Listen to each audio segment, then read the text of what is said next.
Category Pirates presents Part 2 of How to Become a Top 444 Author, Engineering a Best-Selling Business Book. Learn why some ideas scale and others do not. Written by Eddie Yoon, Christopher Lochhead, and Nicholas Cole. Read by Eddie Yoon's AI.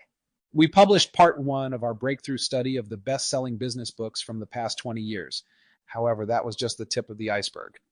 The first 3 steps of writing a best-selling business book. Let's recap what we've discussed so far.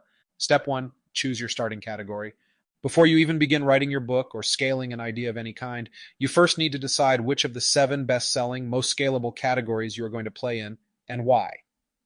These categories are personal development, personal finance, insights or thinking, leadership, case study or allegory, functional excellence, and relationships.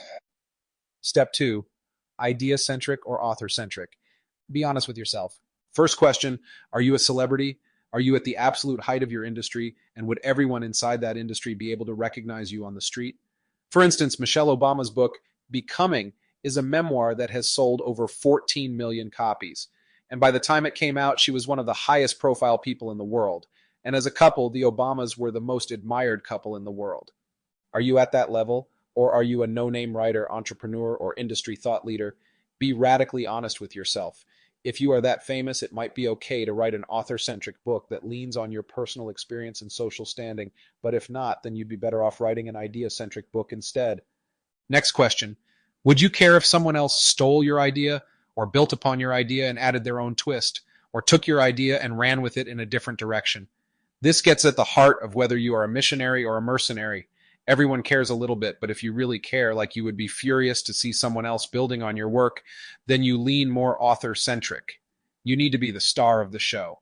However, if you are ultimately glad people were helped and you see other people building on your work as a net positive for the world, then you are likely more idea-centric. You just care that the information helps people. Whether you get all the credit isn't as important as the mission you are on. If the book you want to write is idea-centric, the categories best suited to scale your idea are personal development, insights or thinking, case study or allegory, and relationships. If the book you want to write is author-centric, the categories best suited to scale your idea are personal finance, leadership, and functional excellence. It's worth remembering that idea-centric books are typically more scalable than author-centric books because when you write an author-centric book, your pool of prospective readers is limited to the number of people who know who you are, whereas anyone can write an interesting idea-centric book, and if the idea is compelling, new, and different, that idea can take on a life of its own and oftentimes outgrow the author. For example, nobody knew who James Clear was when he wrote Atomic Habits. That is an idea-centric book that did not require the author's credibility and Sample complete. Ready to continue?